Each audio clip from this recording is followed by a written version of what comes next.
battery we got? That's on one. Let's get a fresh battery. There we go. Let's see what kind of difference that makes.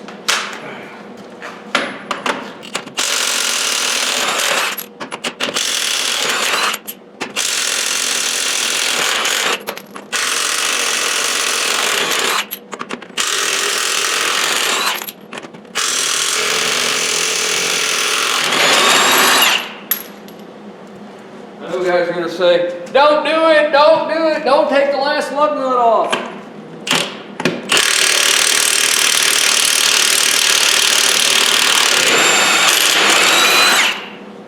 Oh my God, it didn't move. Who would have thought? Who would have thought? All right. Let's get the other side off.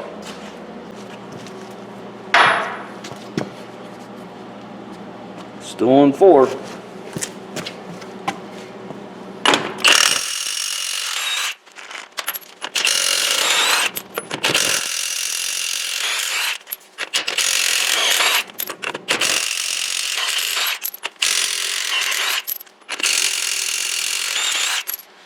All right, last lug nut on this side.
All right, I didn't record this, but I just got done pressure washing this frame, getting the wheels and all that.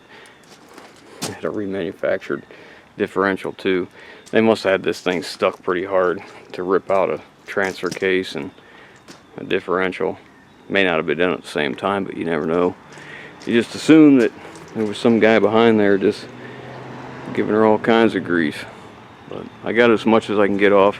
I was hoping to get some more of the loose paint and rust off from the inside of the frame. It's just not going to happen.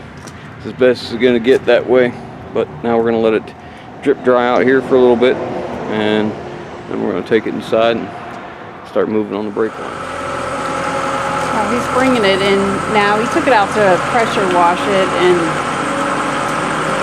he had to go change. It was covered and stuff, and he thought he would just leave the truck out and let it dry out a little bit, or dry off a little bit. Well, it's a downpour right now, so that didn't work out. So he's bringing it back inside to let it drip off a little bit and dry. He eventually wants to paint the frame, but it won't be today because it'll be too wet. So. Okay, I'm probably gonna have to grab some jack stands here.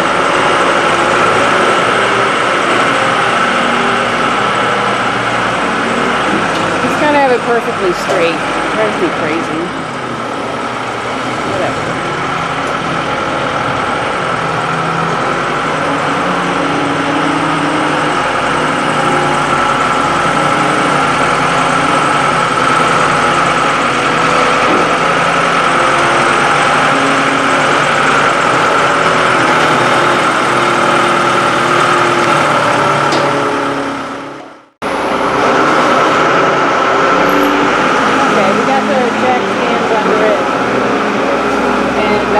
The front wheel, so it can't go forward or back.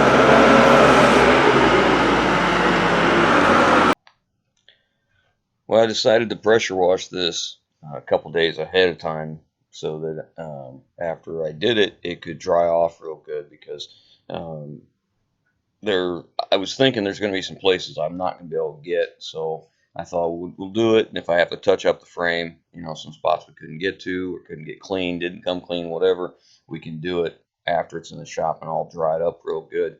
Plus, I want to do the brake lines next because I don't want to put brake lines on this thing after we do the paint and brake fluid drip on the paint and ruin spots. So I thought it was best just to do it this way. I'm taking a blowgun, trying to blow off all the excess water, any standing water anywhere, just so it dries off better, faster. Because it really, sometimes it takes forever, and you'll think it's dry. You let it sit a couple days, you'll look, and there'll be water laying somewhere. So I actually end up doing this 2 or 3 times.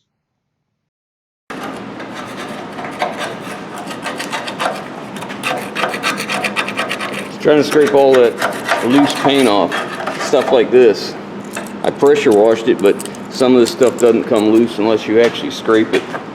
So we're taking scrapers, screwdrivers, hammers, whatever we can to work the stuff out, get all the crap out of the crud out of the crevices and all that. And then we'll take a wire wheel back over it and all that kind of stuff. But right now I'm going to get moving on brake lines. I ordered brake line. We're going to use that nickel copper mix, whatever you call it. And geez, where in the world is it? Oh, there it is. So I ended up buying a 100-foot roll. So I figured rather than having 225s, I'll just buy 100-foot, and then I'll have less waste that way. Now we're not going to throw away what's on here. We'll blow it out with a brake parts cleaner and we'll put it aside because they are some good lengths. A couple guys said I could, just take this apart and put a union in here, and that's true. And I could just replace this one section here and make it one piece all the way down there and what have you. And those are very good points, but that is just not how I want to do this. I'd prefer there to be no unions whatsoever. I want to go from there all the way up to the brake ABS unit, and the same thing on that one from front to back with no splice.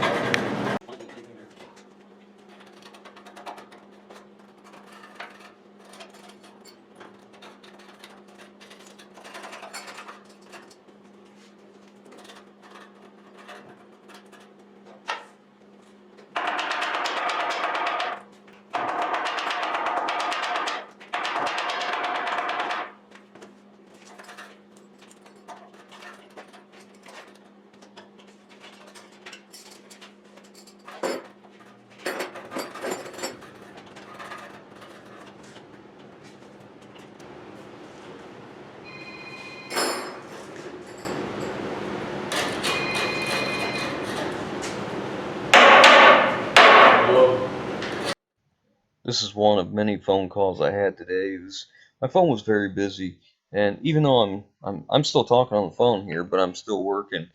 I like to take as much time as we need on the phone with somebody when they're calling about one of our trucks, just to get an idea of, what they're thinking they're going to use our truck for, like their intentions. And I want to make sure that the truck is capable of doing what they want to do and is the right fit for them, because I'm in the business of selling trucks. However, I'm not going to just sell trucks to somebody just to make a sale. If it doesn't suit their need and it's not going to do what they want to do, like if it doesn't have the right axle weight rating, or maybe the transmission doesn't, it's an automatic and they really should have a standard, or maybe vice versa, or maybe it doesn't have enough horsepower for what they really need. We talk a lot about that with guys, and I spend quite a bit of time on the phone with somebody when we're talking about this, because we don't want to waste their time. The goal is to get the right truck to the right person. If we have the right truck, fantastic. If we don't, well, maybe I can point them in a direction that might help. Here I am rolling out that brake line. It's a 100-foot roll, like I said, so I like to unroll it so it's as straight as it can be. And then I'll take some tape and I tape up the end of it, so as we shove it down the frame here, we don't get a bunch of crud pushed down in it. The brake lines I removed were not in the original holders, so I took the original brake line out of the holders, and then I routed this new brake line in where it belongs. The only thing I didn't do is I put this differently. I put it in a different spot on this one control arm, but it works out fine. Here you'll see I'm using the original fittings at one of the brake lines, because there's special fittings on a couple of these ends, and then I'm using my hydraulic flare tool here, which I picked up at Napa. It's not really all that expensive for what it does, and it creates a fantastic flare every time. It'll do standard flares, inverted flares, and it'll actually do the GM Quick Connect fuel lines too. This copper nickel brake line, it bends very, very easily. However, it doesn't bend as nicely. It's easy to bend.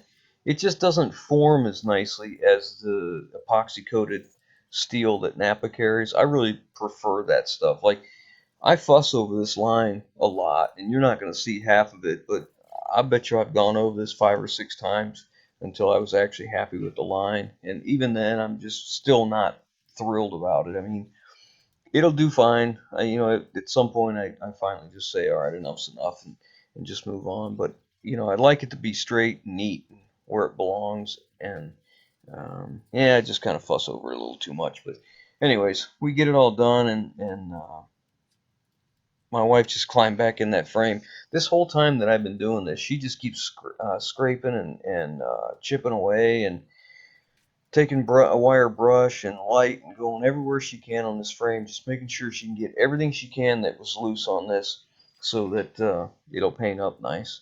I'm running the line up, actually I'm taking out the rest of the original line up in the front by the motor.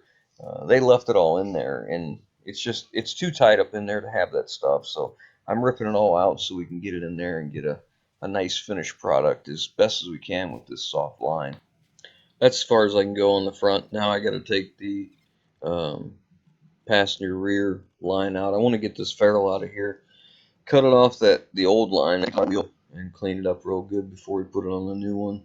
I got to pull this line out of here because the way it's routed, there's just no way to get the other one in the correct spot where I want it without taking the old one out.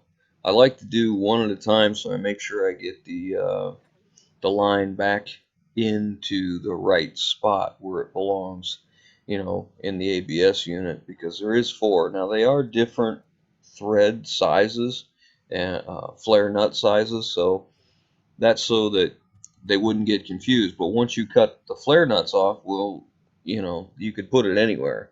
And I don't know if it matters too horribly much on a rear wheel drive, even though they have 2 separate wheel speed sensors. Like, that rear axle has a wheel speed sensor in the differential in the center, which is not used, and then it has a wheel speed sensor on each wheel on the rear.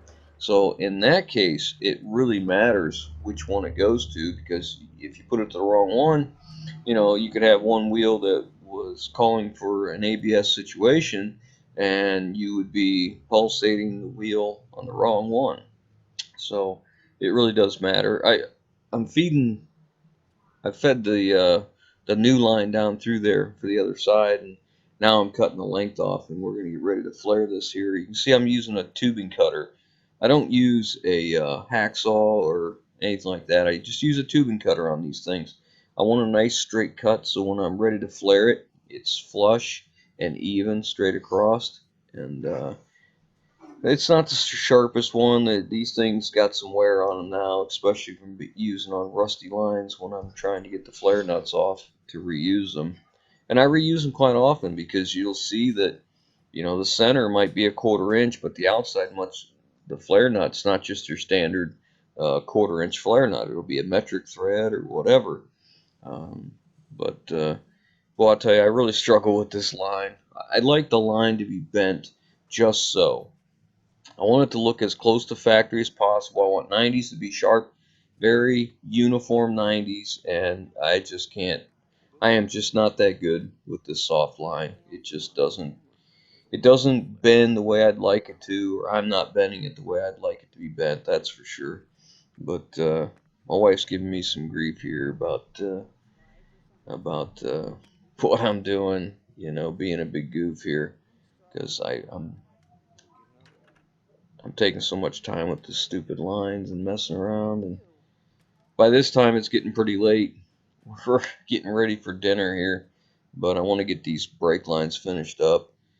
You can see how dull this cutting wheel is now because it takes like 10 different passes on the standard steel line to get it off.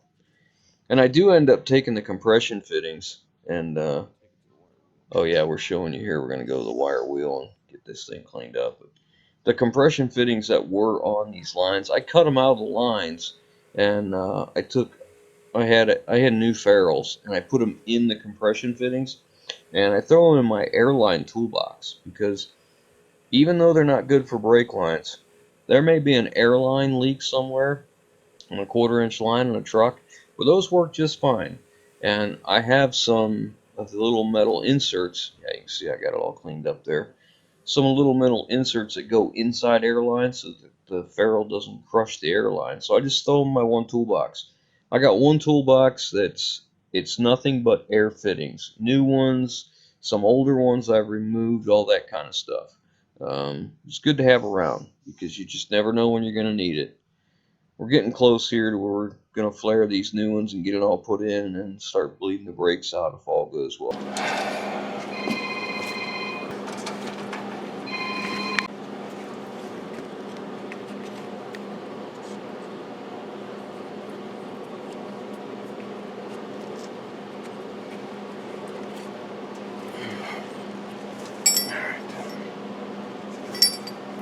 So this is the first part of the flare down there.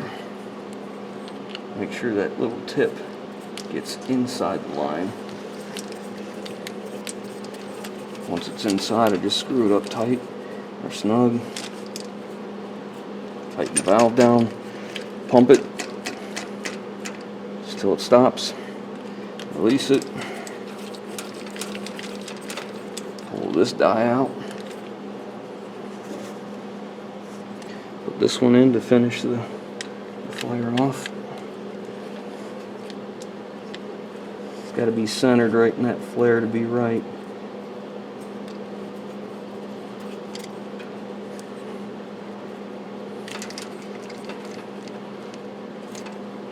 No need to crank it to the moon. I'm not going to do any good, just probably distort the metal. Nice flare. Back off the die clamp, or the vice clamp, whatever you call it.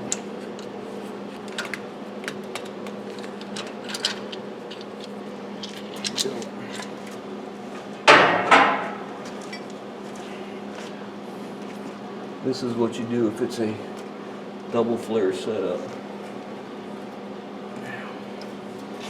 I got some tight bends, so I'm gonna grab my pen. So first off, I need that to be really tight. So I'll start with that one, because that's the one I'm really kind of worried about being tight.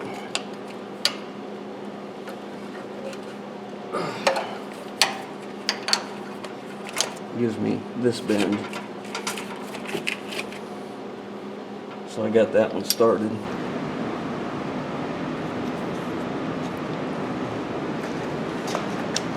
This is, I don't want to say it's difficult, but I like things a certain way, and it takes me a little longer do this than it might take others. Mostly because I'm just, you know, slow.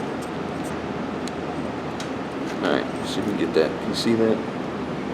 See how that little tip is going to go inside the line? This is the first bend. So we thread this up as far as it'll go. Tighten the valve. Let's see if I can steady that.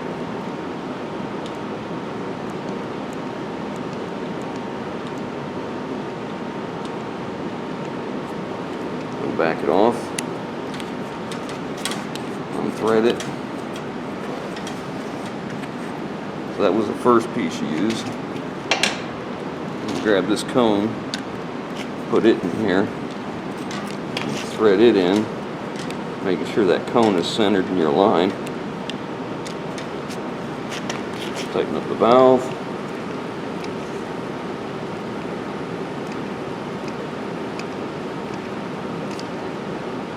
Bottom's out, back it off.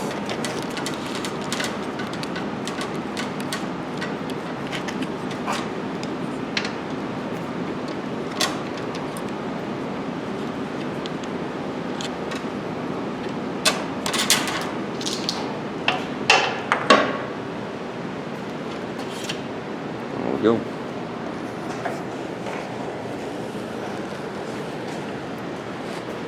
So there's a lot of bending.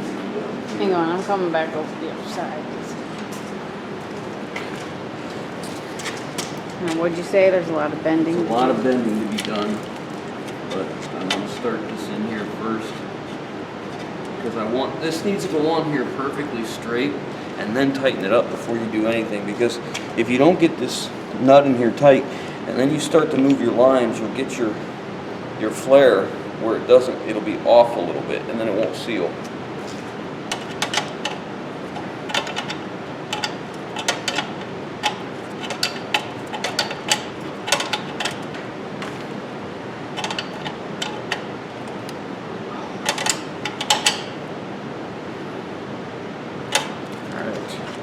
Now we'll take the bender and we'll start cleaning this up.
Alright, so that's about a half a gallon of paint and a little bit of reducer and a little bit of hardener. I'm going to turn the heat up in the shop here and bake it on, or whatever, let it dry till morning.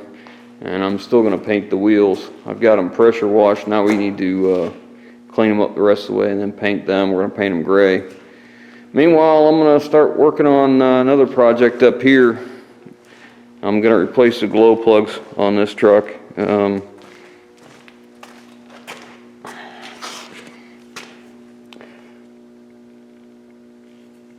I think there's 3 of them that are bad, and I'm just going to replace them all. I like to replace them in a set.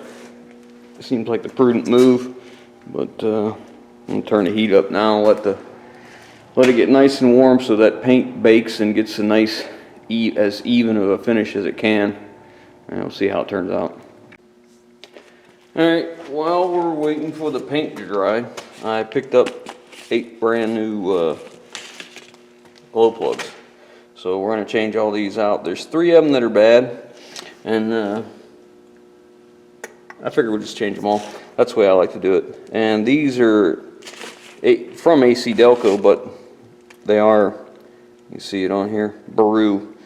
It's usually the company that we end up getting the glow plugs from that seem to last well, not the knockoffs. It's very important to get the right ones, that's for sure. So we're going to put them in. Now, controversy. Guys say, yeah, put a little never sees on them threads. Some guys say, oh gosh, no, don't do that. If you wonder why, I had one out because I took it to the parts store because I want to match them up, make sure we're getting exactly what I wanted. Trying to get on there straight, make sure I'm not crooked. There you go.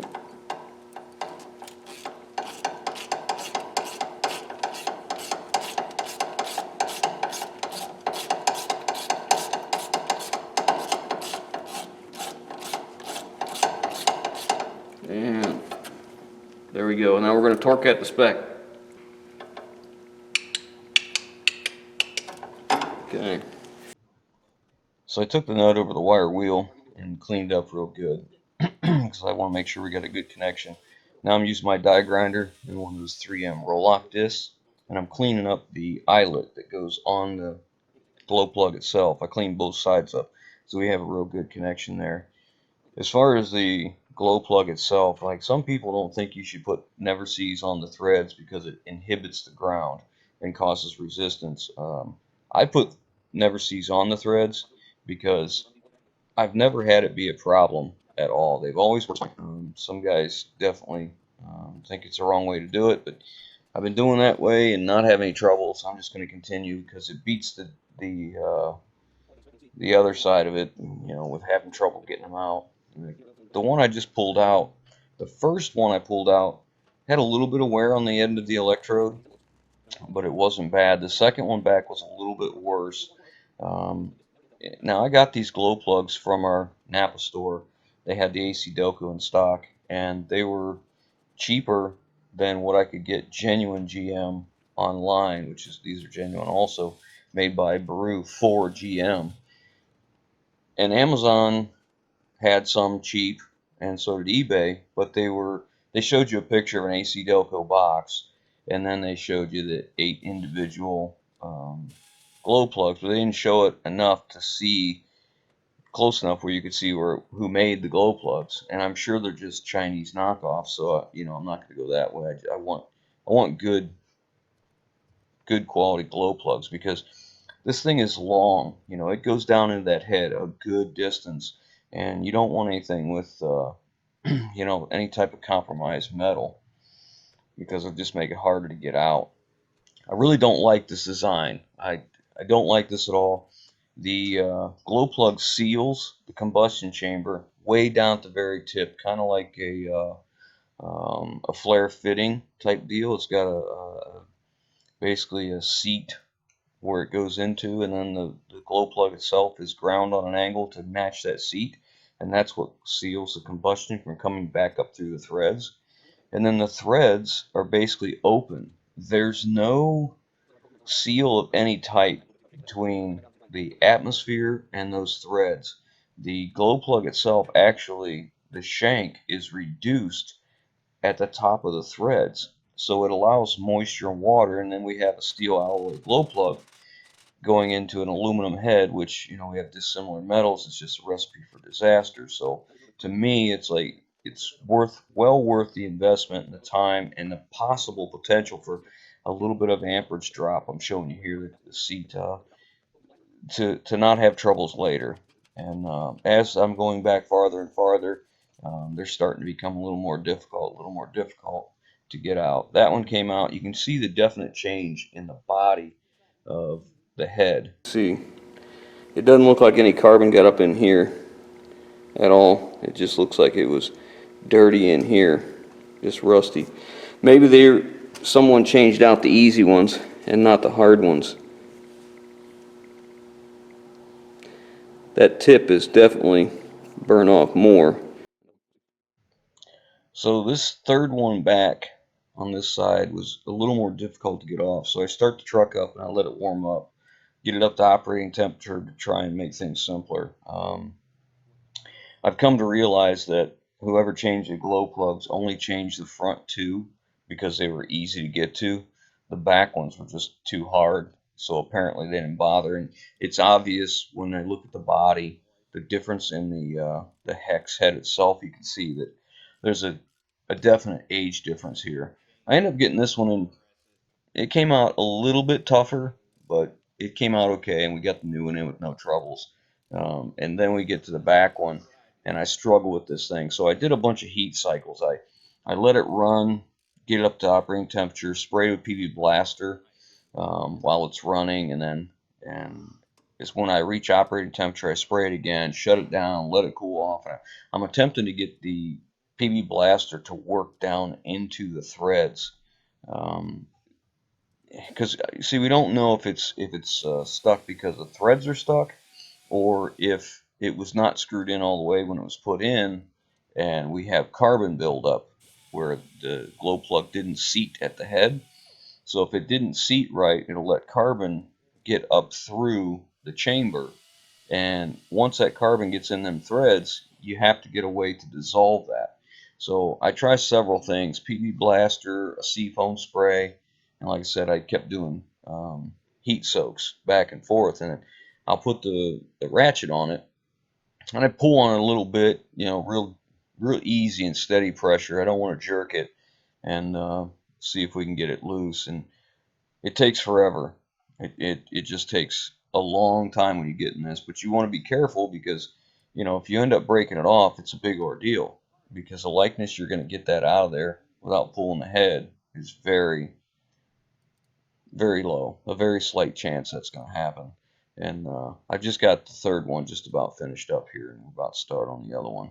And like I said, it took forever. So I was struggling, so I changed the camera here so that you can see a little bit better where I'm at. I went to go take the nut off of the electrical connection, and I put my ratchet on it and didn't even barely touch it, and it snapped off. And at that point, I was like, great. I just didn't have a good feeling about this. I thought, I'm going to have to take my time and be very patient to get this last one out. And it didn't go so well. I put my ratchet on it, and I could get what I thought was about 1/8 of a turn one way, you know, coming loose, and then I'd click it the other way, and I'd, you know, go back in, and it didn't give me that feeling like the body was just twisting. It gave me the feeling like it was actually moving, and there's a distinct difference between the two. And apparently I was wrong, because I didn't make it but just about 4 or 5 times of trying. You can see me here just barely moving. I'm using a short ratchet so that I don't put too much pull on it, you know. And the head of the glow plug was so rusty, I actually had to take my socket and tap it on there with the end of the ratchet. And lo and behold, it snaps off. The glow plug snaps off flush with the top of the head, with the, you know, the surface of the head. And at this point, I'm just like, you gotta be kidding me. And this was the last of one of the heat cycles. It was warm at this point, and you know, I was trying to work it back, real gentle back and forth. But here in a minute, you'll see that I end up snapping it off, and creates its own set of challenges. And it stinks, because it is what it is.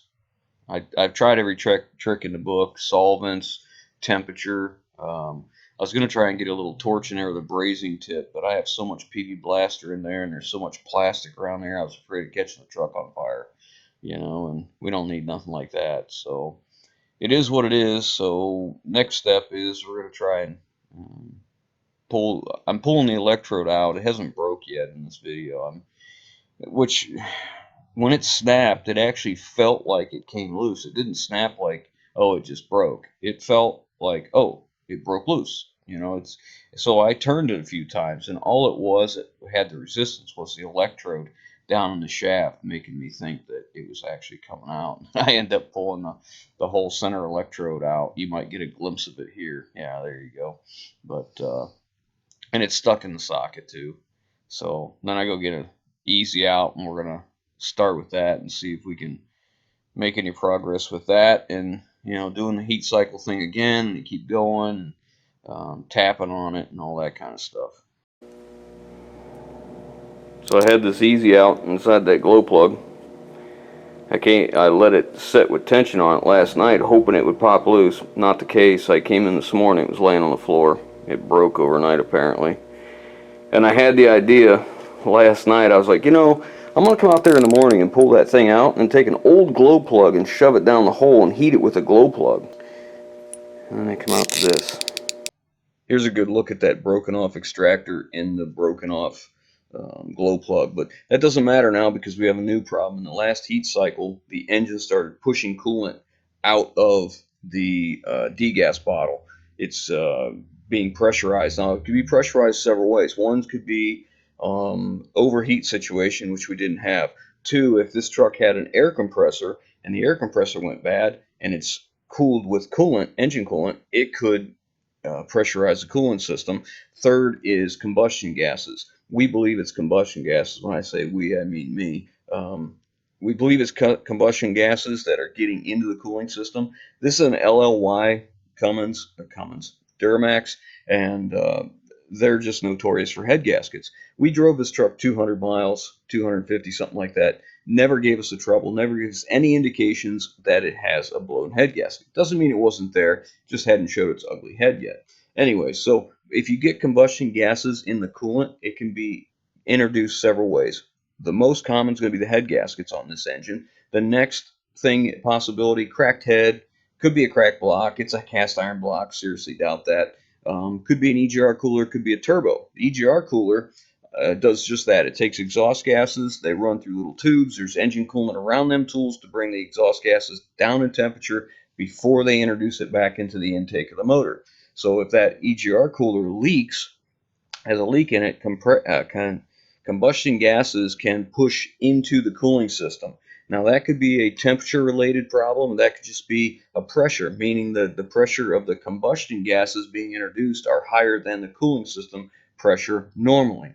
Now, typically an EGR cooler, if it's leaking, you'd have a residue inside it, because typically if it can push gases one way, when it cools down or it warms up, it'll let coolant into the EGR cooler where you could see it, smell it in the exhaust or something like that, and you would be losing coolant. Up until this point, this truck never lost any coolant. So the next thing might be the turbo. The turbo uses engine oil to lubricate it, and then it uses engine coolant to coolant. So you have exhaust gases on one side, you have engine coolant in the middle for lubrication, and you have engine oil in the middle for lubrication and engine coolant. Here I'm showing you, we just start this motor up, it's cold, and that's exhaust gases coming up, the combustion gases coming out of the degas. I'll show you in a minute. I put my hand on the exhaust manifold, you see what I mean? It's extremely cold.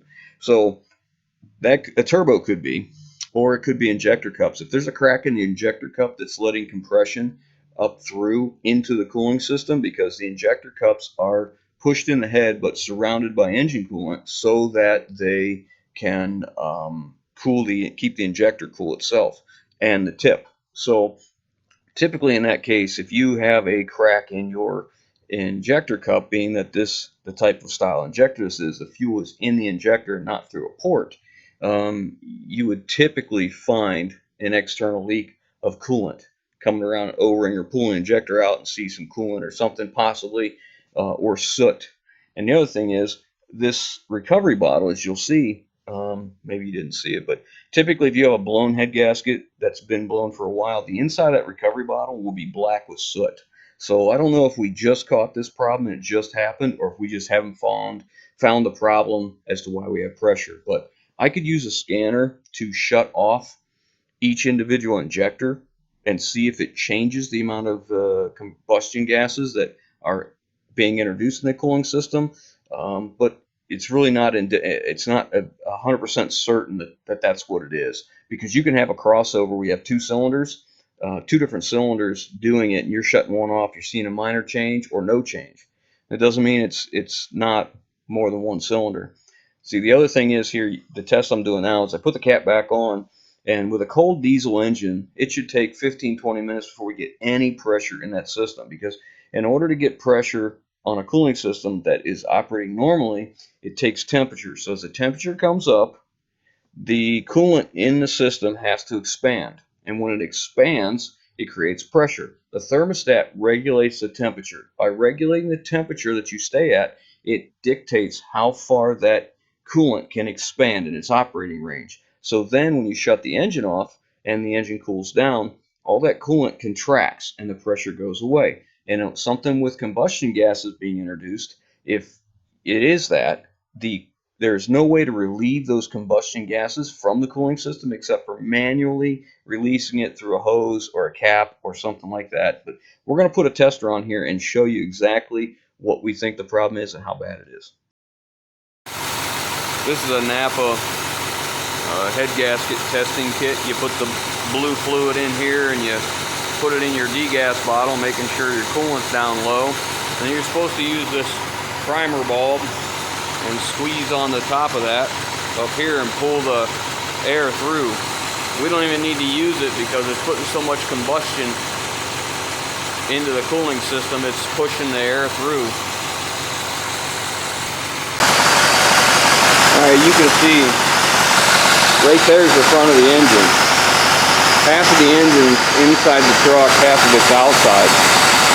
Not exactly an easy thing to do. You can take the dog box off, but if you look how big that dog box is, how much of that is in the truck. I don't want to be going in and out, so you know, my way of doing things is make it as easy on me as possible. So we'll just start disconnecting stuff and we'll just take the cab off. I'm going to confirm we got a head gasket issue, but I don't see how we can't. Yeah, I can still move that, but it's hard. It's way too stiff to only be running for about a minute or two. Alright guys, so this is going to be a pretty long process. So the next video will be, we'll get the cab off and we'll start tearing the motor down and we'll start inspecting each piece as we take it apart and see what we got. But hopefully it all turns well. This is going to be a long video series, unfortunately, on the old Isuzu Max. You know, it is what it is. What are you going to do? You know, they're all machines. They all break. I joke around a lot about not being a GM fan and what have you. This has nothing to do with that. Every vehicle made has its weak points, and I say this all the time. I believe they're all junk. They all break. Pick the brand you like to work on. It doesn't matter. But stick around. There'll be a part 3, part 12, part 20, part 70. Hopefully not. But, you know, we'll get this thing fixed and get her back on the road. So thanks for watching. We appreciate everybody taking the time and throwing that thumbs up and hitting the share button and all that stuff you do. Leave your comments down below, guys. We'll catch you on the next one.